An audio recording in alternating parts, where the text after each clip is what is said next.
liquidnya itu kan si Iya, iya. LQ45 itu kan ya gerakannya akan mirip-mirip sama IHSG. Ternyata tahun lalu enggak. Makanya aku biasanya ngeceknya tuh selalu kayak, aku gak pernah ngecek si NAV reksadana. Iya. Aku selalu ngecek IHSG aja. IHSG aja. Ternyata Ya, tidak. Ternyata ternyata pergerakannya enggak. sekarang berbeda. Sehingga oke, mari kita bereksperimen sama ETF indeks. Yang benar waktu IHSG turun dia turun, waktu IHSG naik dia naik. So mungkin belum tentu pasti dan ini bukan sebuah analisis, ini obrolan aja. Mungkin perlu nih gue nyobain untuk bereksperimen.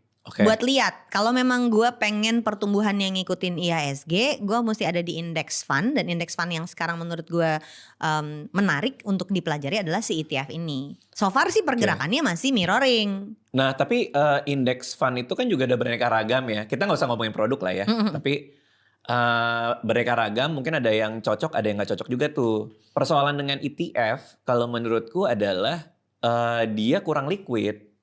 Iya kan, ketika kita mau jual kita beli. Betul. Sekarang udah sekarang supply-nya sudah lebih baik dibandingkan dulu. Ini gue hasil ngobrol sama teman-teman yang ada di manajer investasi.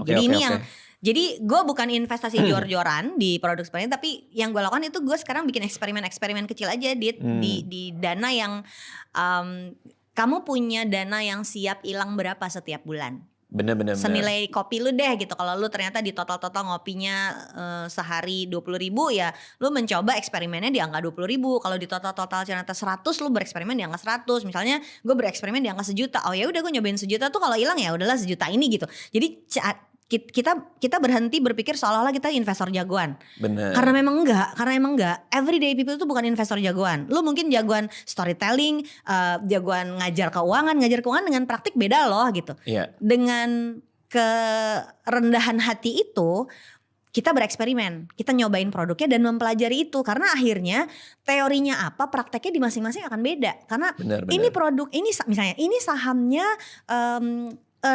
earning price ratio-nya sekian bla bla bla, tapi pas masuk dia masuknya 3 bulan lalu, gue masuknya hari ini, harga masuknya beda loh. Betul. Jadi perlu sekali untuk kita waktu mau belajar jadi investor adalah bereksperimen yuk, nyobain yuk. Dan sekarang nih banyak, itu kata yang sering gue pakai ngajar di mana-mana. Lu udah pernah eksperimen nggak? Kayak zaman lo inget laboratorium waktu SMA nggak sih? Gue nggak tahu yang SMA sekarang gimana ya. Anak gue dulu SMA ada laboratorium kimia. Zaman gue dulu laboratorium biologi membedah kodok gitu misalnya. Ya, sekarang kita kenapa enggak? Dan sepanjang hayat bisa dilakukan, jadikan ini laboratorium finansial. Bereksperimen yuk, eksperimen nabung, eksperimen investasi, eksperimen produk yang ini gimana, waktu eksperimen kita kan nggak menghabiskan banyak aset ke situ, sedikit-sedikit, icip-icip gitu loh, biar tahu, oh ternyata geraknya begini, oh teorinya sih itu begini, ternyata di gua begini. Lu buktiin sendiri, sehingga lu bisa tahu, baru udah ngerti, oke sekarang gua mantep mau investasi di situ.